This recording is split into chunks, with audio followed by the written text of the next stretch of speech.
할렐루야. 오늘은 2020년도 성서주일입니다.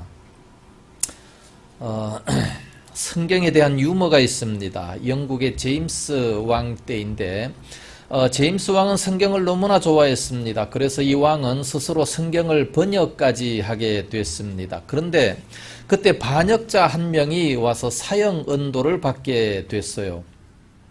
이 사형수가 왕 앞에 나와서 얘기를 합니다. 대왕이시여, 나 한 가지 소원이 있습니다. 나는 사형수인데 한 가지 소원이 있습니다. 그래, 그것이 뭐냐? 왕께서 번역하신 성경을 단 한 번만이라도 읽어보고 그리고 죽고 싶습니다. 그랬더니 성경을 너무 좋아한 이 제임스 왕은 그래, 그 참 기특하구만. 그러면 한 번만이라도 그렇게 읽어봐라. 그러고서 이제 시간을 줬습니다. 그랬더니 사형수가 당장 죽지 아니하고 이제 성경을 읽게 되는데 이 왕이 날마다 찾아가서 다 읽었느냐? 아니요, 못 읽었어요. 다 읽었느냐? 아니, 못 읽었어요. 또 다음날 다 읽었느냐? 아니, 못 읽었어요. 왜 이렇게 오래 걸리느냐? 예, 성경이요, 이 절수로 따지니까 32,000절이 넘는데 날마다 한 절씩 연구하면서 읽으려고 하니까 상당히 기간이 오래 걸립니다. 그 말하는 것에 너무 감동을 받아가지고 그래, 그러면 집으로 돌아가서 성경을 다 읽고 죽어라. 그리고 살려주었다는 얘기가 있습니다. 이 성경에 대해서 얼마나 은혜가 있습니까? 우리가 성경을 좋아하면 좋은 일들이 대단히 많이 나타나게 됩니다. 할렐루야. 극동방송에서 늘 성경을 읽어주고 있습니다. 근데 북한에서 어떤 한 명이 편지가 왔어요. 북한에는 성경이 없기 때문에 이 성경 읽어주는 성경을 날마다 베껴서 속기로 이렇게 잘 받아서 기록했습니다. 그런데 사무엘상 책 하나만 제대로 기록을 하지 못했습니다. 왜?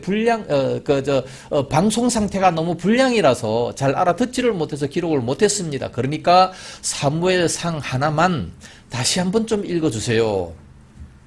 그래서 이제 방송국에서 다시 한번 그것을 읽어줬어요. 읽어주고 난 이후에 한 일주일 후에 또다시 편지가 왔습니다. 고맙습니다. 나는 이제서야 성경 한 권을 갖게 됐습니다. 그런데 내 성경은 한 짐입니다. 베꼈으니까 이게 얼마나 길겠어요. 얼마나 막 부피가 크겠습니까? 막 한 짐이 됩니다. 오늘날 우리는 66권 한 권 딱 성경 이렇게 간단하게 주신 거 너무너무 감사해야 돼요. 언제든지 어느 시대에 하신 말씀을 우리가 보고 싶다, 읽고 싶다 언제든지 볼 수 있잖아요. 얼마나 감사합니까? 아직도 전 세계에 가면 성경을 받지 못한 나라들이 대단히 많이 있습니다. 우리 대한민국은 정말로 복받은 나라이고 언제든지 말씀 듣고 싶을 때 들을 수 있고 읽을 수 있는 이런 나라입니다. 할렐루야. 성경은 일반 소설책이 아니고 천지와 만물을 창조하신 하나님의 말씀입니다. 그러니까 얼마나 중요합니까? 이 하나님 말씀을 하나님의 말씀인 줄 어떻게 알 수 있습니까? 성경 자체가 그렇게 말씀하고 있어요. 어저께 내가 찾아봤어요. 구약 성경에 과연 나 여호와의 말이니라 이 말씀이 몇 번 있는가 찾아봤더니 44번이나 있어요. 그 정도로 많이 나 여호와의 말이니라 그렇게 말씀하면서 기록을 다 해놨어요. 그러니 하나님 말씀이죠. 뿐만 아니라 신약에서는 또 예수님께서 하나님이시잖아요. 예수님이 직접 말씀하신 것이 얼마나 많습니까? 또 오늘 본문에 보니까 뭐라 그랬습니까? 모든 성경은 하나님의 감동으로 된 것으로 하나님의 감동으로 되어졌어요. 베드로후서 1장 21절 말씀 보면 예언은 언제든지 사람의 뜻으로 낸 것이 아니요 오직 성령의 감동하심을 입은 사람들이 하나님께 받아서 말한 것임이라 그렇게 말씀하고 있어요. 하나님께 받아서 그대로 기록했기 때문에 그러므로 하나님 말씀이죠. 당연히 100% 하나님 말씀입니다. 그렇게 우리가 받아들여야 돼요. 우리가 복을 받을 수 있는 유일한 방법이 뭡니까? 하나님 말씀에 순종하는 이거밖에 없어요. 세상에 뭘 해서 우리가 복을 받을 수 있겠습니까? 조상의 산소를 잘 썼다고 뭐 복을 받습니까? 그건 있을 수가 없는 얘기 아니겠어요? 뭐 무당에게 찾아가가지고 뭐 부닥거리 한다고 복을 받습니까? 전혀 그럴 수가 없는 겁니다. 시편 1편 1절에서 3절 말씀까지 보면 복 있는 사람은 과연 누구냐? 악인들의 꾀를 쫓지 아니하며 죄인들의 길에 서지 아니하고 오만한 자들의 자리에 앉지 아니하고 오직이라는 것은 뭡니까? 단 하나의 길, 이거밖에 없다. 여호와의 율법을 주야로 묵상하며 그랬습니다. 주야로 묵상하는 자다 말씀하고 있습니다. 하나님 말씀을 주야로 묵상하면 하나님의 뜻을 알아서 하나님 말씀대로 사니까 복을 받을 수밖에 없는 거 아니겠어요? 그런 자들은 어떻게 됩니까? 그는 시냇가에 심은 나무가 철을 따라 열매를 맺으며 그 잎사귀가 마르지 아니함 같으니 그가 하는 모든 일이 형통하리로다. 할렐루야. 그래서 하나님 말씀을 묵상하고 그 말씀대로 지켜 행하는 자가 시냇가에 심은 나무처럼, 이 나무는 물만 있으면 얼마나 잘 자랍니까? 시냇가에 심었기 때문에 얼마나 잘 자랄 수 있겠어요. 그래서 그 모든 행사가, 모든 일이 다 형통하다 말씀하고 있습니다. 그래서 오늘날 말세를 살아가는 우리 그리스도인들에게 있어서 정말로 필요한 것이 뭐냐? 성경입니다.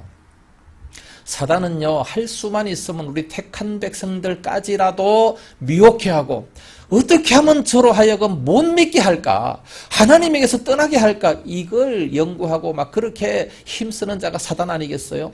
이 사단을 어떻게 이길 수 있습니까? 이 사단과 싸워서 이길 수 있는 단 한 가지의 방법, 유일한 공격용 무기가 바로 하나님 말씀이다 라고 에베소서 6장 17절에 말씀하고 있습니다. 그렇기 때문에 성경을 우리는 힘써 배우고 성경에 충실한 자는 절대로 사단의 유혹에 넘어가지 않습니다. 그러면 성경이 과연 어떤 책이기에 우리의 연약함들을 다 해결해 줄 수 있습니까? 성경은 어떤 책이냐? 첫째로 우리들에게 지혜를 주는 책입니다. 15절 말씀 보면 또 어려서부터 성경을 알았나니 성경은 능히 너로 하여금 그리스도 예수 안에 있는 믿음으로 말미암아 구원에 이르는 지혜가 있게 하느니라 그랬습니다. 구원을 받을 수 있도록 지혜를 준다 말씀하고 있습니다. 그러므로 구원에 관한 이 지혜, 구원에 대한 확신이 없는 사람들은요, 성경을 봐야 돼요. 다른 거 하려고 하지 말고 성경만 많이 읽으면 저절로 구원에 관한 지혜가 있게 되고 확신을 가질 수 있게 된다는 말씀입니다. 우리가 이 세상 살아갈 때 진정한 삶의 지혜가 어디서 나옵니까? 성경에서 나오죠. 성경만 알면 정말 지혜롭게 살아갈 수가 있는 겁니다. 성경은 지혜의 책이기 때문에 그렇습니다. 1967년 이스라엘과 아랍이 6.1 전쟁이 있었습니다. 1억 명의 아랍 사람과 400만 명 정도의 이스라엘 백성들이 서로 싸우는데 단 6일 만에 이스라엘이 이겼어요. 25대 1로 싸우는데 어떻게 이길 수가 있겠습니까? 상상도 못하는 그런 전쟁입니다. 이때 이스라엘 장군이 누구냐? 모세 다얀이었습니다. 그에게 그 전법이 어디서 나오느냐 물으니까 그는 서슴지 않고 얘기합니다. 나는 성경에서 전법을 배웠고 성경에서 지혜를 얻었습니다. 성경에서 지혜를 얻었다라고 말씀합니다. 에스라서 제 7장 25절 말씀 보면 이 성경은 하나님의 지혜다 그렇게 말씀합니다. 하나님의 지혜를 누가 과연 이길 수 있겠습니까? 그래서 말도 못하는 이런 사람들이 성경을 많이 읽으면 저절로 말을 잘하게 돼요. 제가 바로 그런 사람이에요. 저는 정말 말도 못하는 사람이고 여자 앞에서 얼굴이 빨개서 무슨 말을 해야 될지 모르는 사람인데 지금은 어느 누구와 대화를 해도 꿀리지 않을 정도로 말을 할 수가 있습니다. 성경을 많이 알면 하나님이 그런 지혜를 주셔요. 그래서 예수쟁이들은 말이 많다. 이게 뭔 얘기입니까? 아니까 말을 잘하는 거 아니겠어요? 그만큼 할 말이 많이 있다는 거예요. 인생에 대해서 할 말이 있고 사후에 대해서 할 말이 있고 얼마나 많이 할 말이 있습니까? 세상의 불신자들은요, 아무리 박사학위를 가져도 사후 세계가 어떻습니까? 몰라요. 전혀 몰라요. 어떻게 할 수 있습니까? 예? 존 홀리 박사가 노벨상 수상자 이 400명을 15년간 연구해낸 책이 유대인과 기독교인이라는 책입니다. 그 책에 보면 노벨상 수상자가 누가 됐느냐? 기독교인이 64%, 유대인이 22%, 천주교인이 11%, 불교인이 0.9%, 회교도가 0.1%.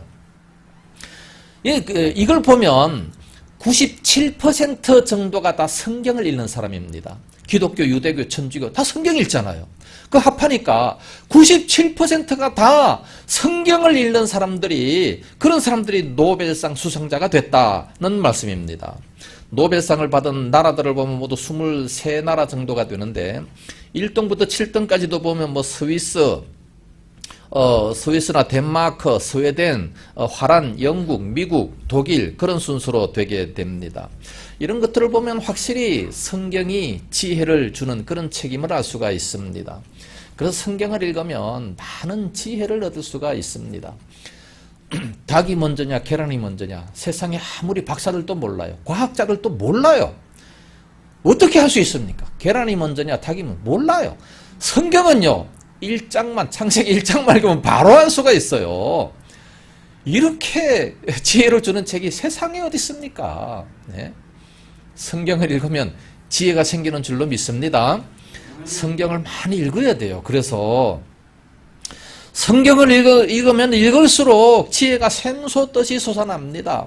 모든 이 작품들을 보세요. 단테의 신곡이나 밀톤의 신라곤, 괴테의 파우스트, 섹스피어라든지 워즈워드, 그리고 테리슨, 브라우닝, 이 모든 것들은 다 성경으로부터 영감을 받았습니다. 음악도 마찬가지죠. 바하의 고난, 핸델의 메시아, 미켈란젤로의 모세상, 라파엘의 성모상, 머릴로의 거룩한 가족, 루벤의 십자가에서 내리심, 전부 다 성경에서 나온 명작들 아니겠습니까? 이 성경은 정말로 지혜의 저수지입니다. 요즘같이 어려운 때 우리는 정말로 성경을 많이 읽어야 돼요. 그러면 어떻게 살아야 될 것을 성경이 가르쳐 줍니다. 미국의 흑인 땅콩 박사로 널리 알려진 이 카버라는 사람이 있습니다. 이 사람은 땅콩을 아는 지혜를 달라고 하나님 앞에 많이 기도를 했어요. 그래서 땅콩으로부터 수백 가지를 만들어냈습니다. 땅콩 기름이나 유약, 색소, 의약품, 각종 식품 등 여러 말할 수 없는 많은 것들을 만들어내서 그야말로 땅콩 박사라 얘기를 합니다. 그가 어느 날 이 상원의원 모임에 이제 초청을 받았습니다. 그곳에서 이런 질문을 받습니다. 당신은 어떻게 땅콩으로부터 그렇게 많은 것을 발견하게 됐습니까? 그러니까 하는 얘기가, 아주 오래된 책으로부터 지혜를 얻었지요. 그것이 무슨 책입니까? 성경입니다. 스승치 않고 바로 성경이라고 대답을 했습니다. 그러니까 상원의원 사람들이 성경에 도대체 어디에 땅콩에 대해서 말하고 있나요? 물었어요. 그러니까 대답하기를, 성경은 땅콩에 대해서 말하지 않지만 땅콩을 만드신 하나님에 대하여 말씀하고 있답니다. 나는 하나님께 땅콩을 가지고 어떻게 해야 할 것인지 하나님께 기도하며 물었습니다. 그때마다 하나님께서는 땅콩을 가지고 어떻게 만들 수 있는 식품들을 다 가르쳐 주셨습니다. 그래서 그렇게 땅콩에 대한 박사가 됐다라고 간증을 합니다. 성경은 지혜를 주고 우리가 잘 알지 못할 때 기도하면 하나님께서 다 응답해 주시고 옳은 길로 인도를 해 주십니다. 그렇기 때문에 우리가 잘 모를 때, 지혜가 부족하다라고 생각될 때 하나님 앞에 기도하면서 성경을 읽으면 놀라운 지혜를 허락해 주실 줄로 믿습니다. 두 번째로, 성경은 새로운 사람을 만드는 그런 책입니다. 이 성경은 사람을 가장 많이 변화시킨 책입니다. 사람을 온전하게 만들어주고 선한 일을 하도록 만들어주는 책, 그게 바로 성경입니다. 16절과 17절 말씀 보면, 모든 성경은 하나님의 감동으로 된 것으로 교훈과 책망과 바르게 함과 의로 교육하기에 유익하니 이는 하나님의 사람으로 온전하게 하며 모든 선한 일을 행할 능력을 갖추게 하려 함이라 말씀했습니다.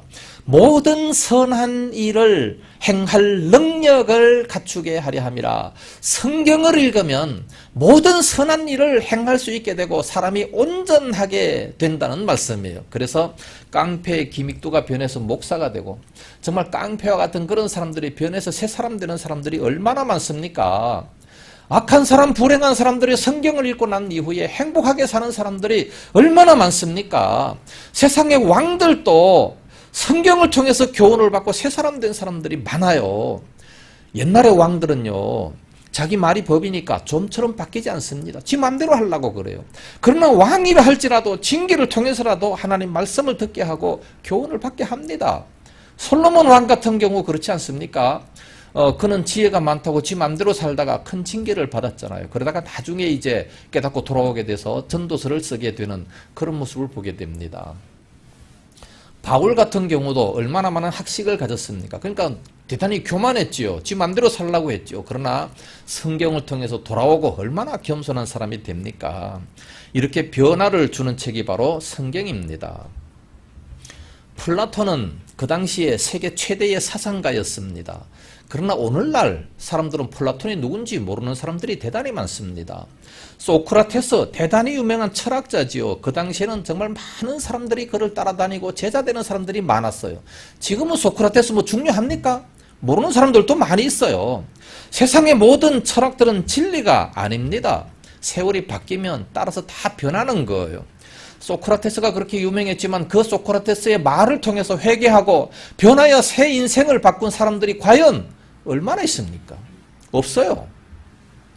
그러나 하나님의 말씀은 영원토록 바뀌지 아니하고 1.1핵도 변하지 아니하고 다 이루어집니다. 그러니까 하나님 말씀이죠. 초등학교 교과서가 100년 동안 바뀌지 않았다 한번 생각을 해보세요. 그게 교과서입니까? 구닥다리 인물이죠. 의학 서적이 10년 동안 변하지 않았다고 생각해 보세요. 그건 있을 수가 없는 겁니다. 계속 바뀌어야 돼요. 그러나 시대가 아무리 변한다 할지라도 하나님의 말씀이 성경은 처음에 기록된 그대로 3500년 전에 기록된 그게 한 번도 바꾸어졌다든지 야 이거 내가 잘못 기록했다 다시 기록해라 이런 것이 전혀 없다는 거예요. 3500년 전에 기록했잖아요. 그럼에도 불구하고 지금도 얼마나 많은 사람들이 성경을 읽으면서 진리임을 고백하고 사람들이 변화받고 회개하고 있습니까? 이스라엘 백성들은 아키바 랍비를 가장 존경하고 있습니다. 그 당시에는 전 세계를 제패하고 있었던 로마까지도 이 아키바 랍비라 그러면 깊은 감동을 받게 됩니다. 그러나 아키바 랍비 아는 사람이 있어요? 오늘날? 아무도 없어요. 그가 누군지 도무지 이름조차 거론되고 있지 않습니다. 그렇지만 이 성경은 참 그렇게 오래됐음에도 불구하고 지금까지도 이렇게 수많은 사람들이 그 마음이 찔려서 새 사람이 되게 합니다. 왜 그래요? 성경은 살아있는 말씀이고 하나님 말씀이기 때문에 그렇습니다. 히브리서 4장 12절 말씀 보면 하나님의 말씀은 살아있고 활력이 있어 좌우의 날선 어떤 금보다도 예리하여 혼과 영과 및 관절과 골수를 찔러 쪼개기까지 하며 또 마음의 생각과 뜻을 다 판단하나니 그랬습니다. 하나님의 말씀은 살아있는 말씀이에요. 죽어있는 말씀이 아니라 살아있는 말씀입니다. 또 활력이 있습니다. 우리들은 마음속에 들어와서 막 활동을 하는 이게 바로 하나님 말씀입니다. 그래서 하나님 말씀 성경은 읽으면 읽을수록 감동이 되고 막 살아서 내 마음을 막 찔러 쪼개는 그런 역사가 있게 됩니다. 어떤 한 사람의 간증을 말씀드리겠습니다. 이 사람은 미국에서 제일 유명한 가수였습니다. 시카고 방송국의 프로그램 편성자였습니다. 그는 어렸을 때 예수를 잘 믿었어요. 그러다가 복을 받아가지고 이제 아주 훌륭한 이제 가수가 됐는데 인기를 누리면 누릴수록 점점 더 세상으로 흘러가 버리고 말았어요. 예수님이 없어도 하나님이 없어도 뭐 얼마든지 살아갈 수 있을 것으로 착각하고 오랜 세월 동안 살아갔습니다. 다 성공하고 많은 물질을 벌어들이고 난 이후에 어느 날 갑자기 허무한 마음이 드는 거예요. 모든 것을 다 누려본 사람들은요, 이 허무한 마음을 가지게 됩니다. 자기가 모든 소원을 다 이루었다 하는 사람 만나서 대화해 보세요. 인생이 왜 이렇게 허무할까? 이 다음에 내가 뭘 해야 되나? 그런 사람 많아요. 저도 그런 사람 많이 만나봤어요. 예수를 잘 믿어야죠. 할 일이 천지인데, 네? 할 일이 얼마나 많습니까? 근데 세상적으로는 아무리 성공을 다 이루었다 할지라도 다 이루고 나면 허무하다. 이렇게 고백을 합니다. 솔로몬이 그랬잖아요. 솔로몬이 못한 것이 뭐 있어요? 그가 고백하기를 헛되고 헛되다. 모든 것이 다 헛되다. 그렇게 고백합니다. 맞아요. 세상의 모든 일은 전부 다 헛된 것밖에 없어요. 어느 날 인생이 너무나도 허무해지기 시작해서 이제 마음속에 괴로움을 가지고 있을 때에 어느 날 큰 광장에서 전도자가 설교하는 소리를 이제 가서 듣기를 시작합니다. 그 설교를 듣다가 보니까 마음이 뜨거워지기 시작했습니다. 다시 예수님을 만났습니다. 예수님에 대한 향수가 되살아납니다. 그날 밤에 그냥 있을 수가 없어가지고 하나님의 교회로 찾아갑니다. 강대상 앞에 가서 이제 하나님 앞에 간절히 기도합니다. 나는 돈도 명예도 다 얻었습니다. 그러나 인생의 목적을 잃어버렸습니다. 내가 왜 사나? 내가 이대로 늙어 죽으면 어떻게 되나? 인생의 목적을 잃어버렸습니다. 앞으로 내가 어떻게 해야 할까요? 하나님으로부터 귀한 사명을 받았습니다. 그는 이제 일생을 주님 앞에 바치기로 서원을 했습니다. 위대한 결단입니다. 그리고 집으로 돌아갑니다. 책상 위에 이제 얼마 전에 친구가 작곡해보라고 준 가사가 있습니다. 작곡을 막 시작하려고 하는 그 순간 방송국에서 전화가 걸려옵니다. 전속 계약을 하자는 것이지요. 2배 이상의 돈을 지불하겠다는 겁니다. 그걸 한마디로 거절하면서 이렇게 얘기합니다. 미안하지만 나는 오늘 밤 내 목소리를 주님 앞에만 드리기로 결정했습니다. 앞으로 제 목소리는 주님만을 위하여 사용이 될 겁니다. 그리고 전화기를 내려놨어요. 그때 갑자기 영감이 떠오르기를 시작합니다. 그래서 바로 작곡을 시작한 그 찬송이 바로 94장 찬송입니다. 주 예수보다 더 귀한 것이 없네. 주 예수보다도 귀한 것은 없네. 이 세상 부귀와 바꿀 수 없네. 이 세상 부귀와 이 세상 재물과 이 세상 명예와 이 세상 모든 것과 주 예수보다 바꿀 수 없다. 주 예수님과 바꿀 수 없다라고 이렇게 귀한 찬송을 지었습니다. 오늘날 또 얼마나 많은 사람들이 이 찬송을 부릅니까? 이 사람이 이제 빌리 그레암 목사님 집회 때부터 계속해서 찬송을 부르고 있는데 이 사람이 누구냐? 조지 베버리 쉐아라고 하는 사람입니다. 이 사람은 바로 성경을 통해서 하나님 말씀을 통해서 변하여 새 사람이 됐습니다. 성경 말씀 한 구절을 통해서라도 변화받은 사람들이 대단히 많습니다.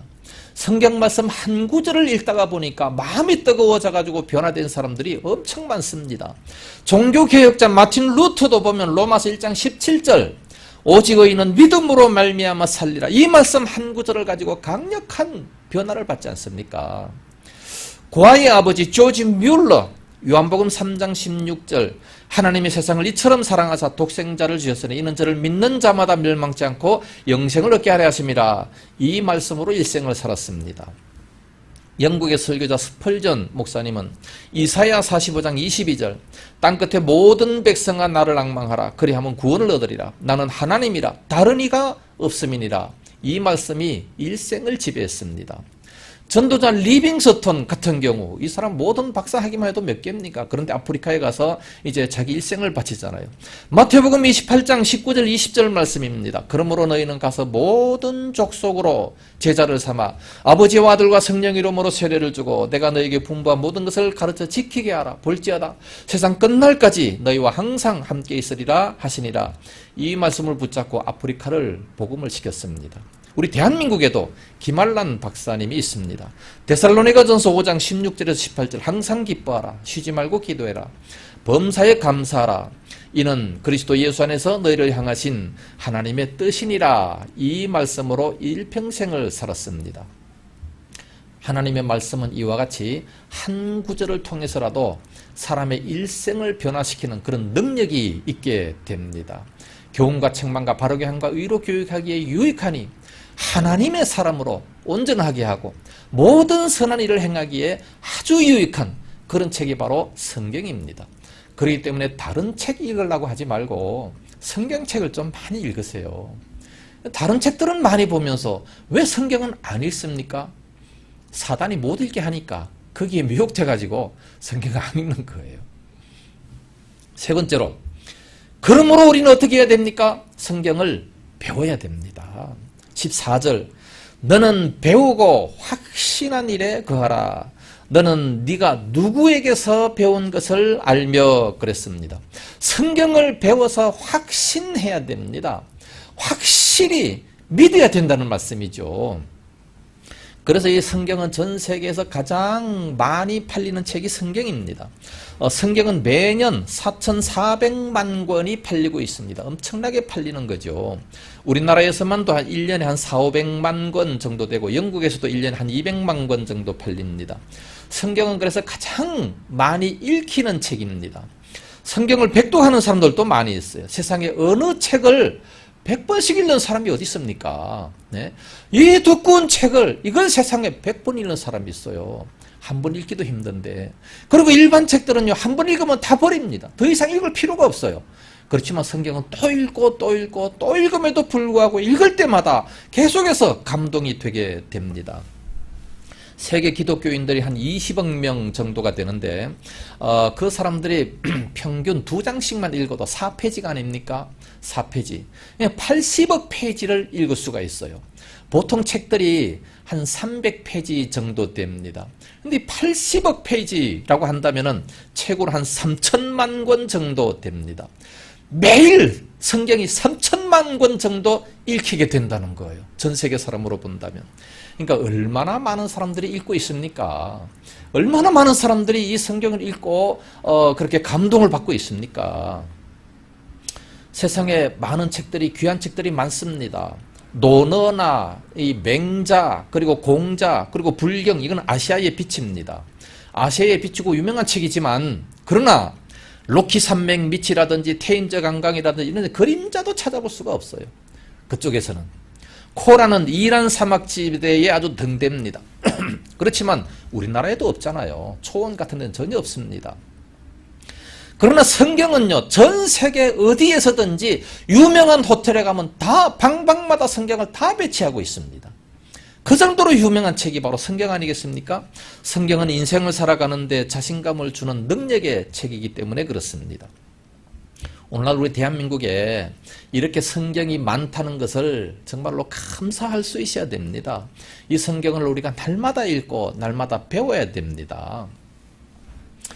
어느 믿는 집안의 아들이 공부도 제대로 하지 않고 교회도 제대로 나가지 않았습니다. 좋지 않은 친구들과 사귑니다. 여러 말로 계속 타일러도 잘 고쳐지지 않습니다. 그때 아버지가 지혜를 짜내가지고 이렇게 얘기합니다. 아들아, 네가 성경을 하루에 10장씩만 읽으면 내가 돈 10,000원씩 주겠다. 20년 전에 그렇게 얘기했어요. 20년 전에 돈 많으면 굉장히 크잖아요.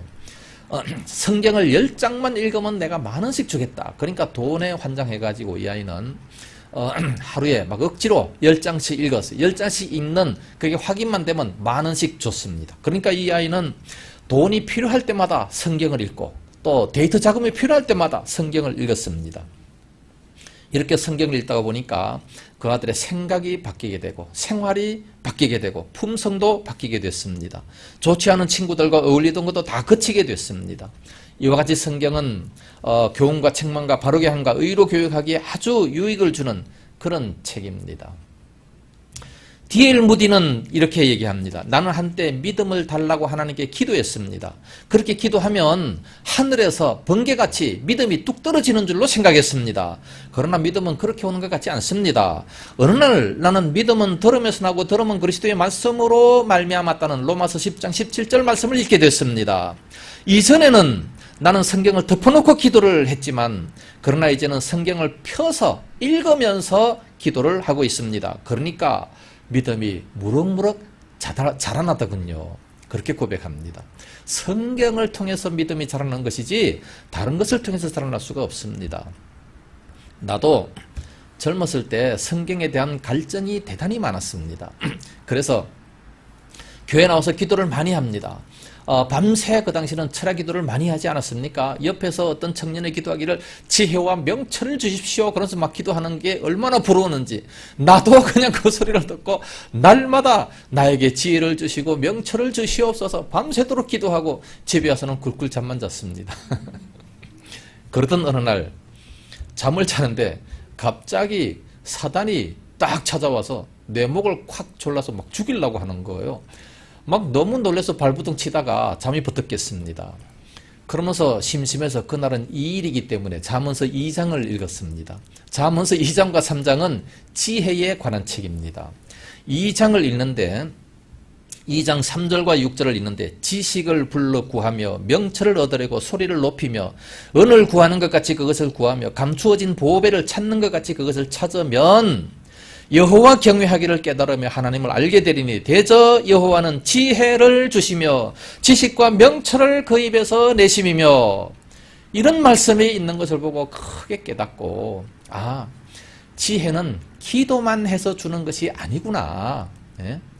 성경을 통해서 그것을 얻으려고 보배를 찾는 것 같이 그것을 찾아야 된다 라고 말씀하고 있어요.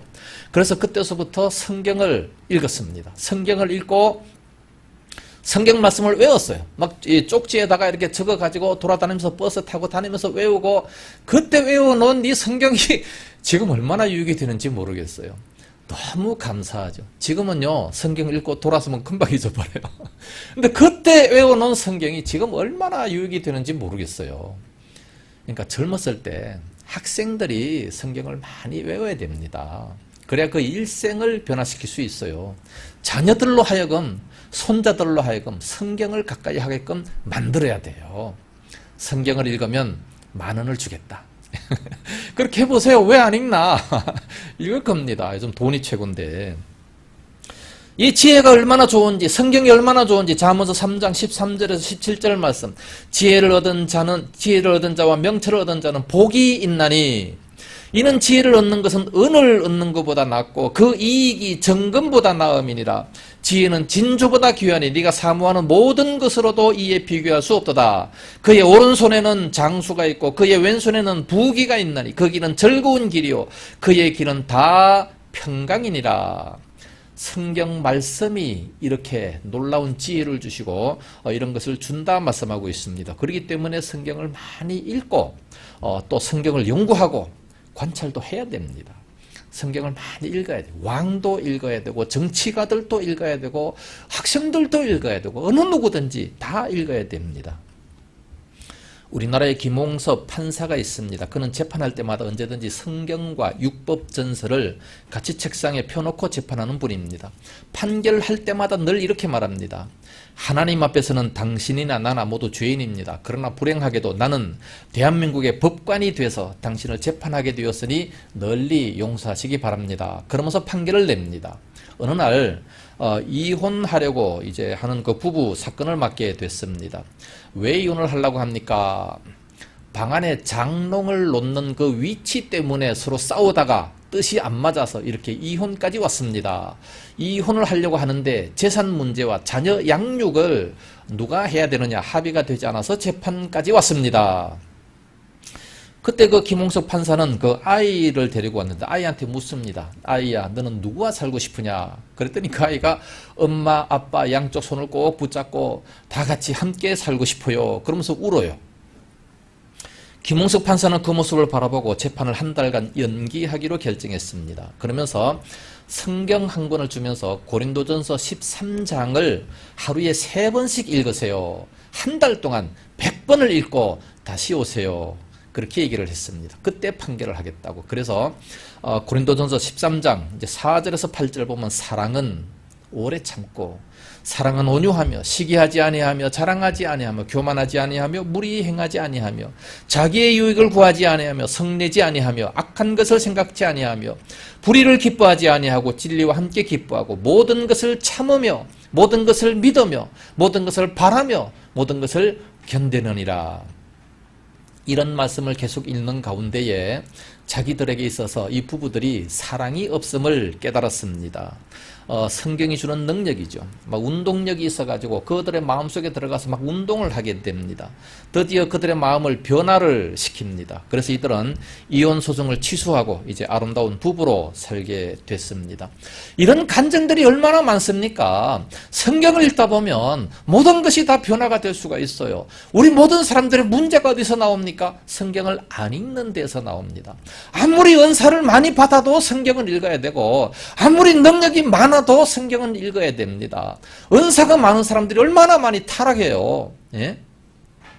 성경을 읽어야 그래야 바로 될 수가 있다는 겁니다. 그래서 어떤 사람이 막 이제 은혜를 받고 나니까 성경을 하루에 15장씩 읽기로 서원을 합니다.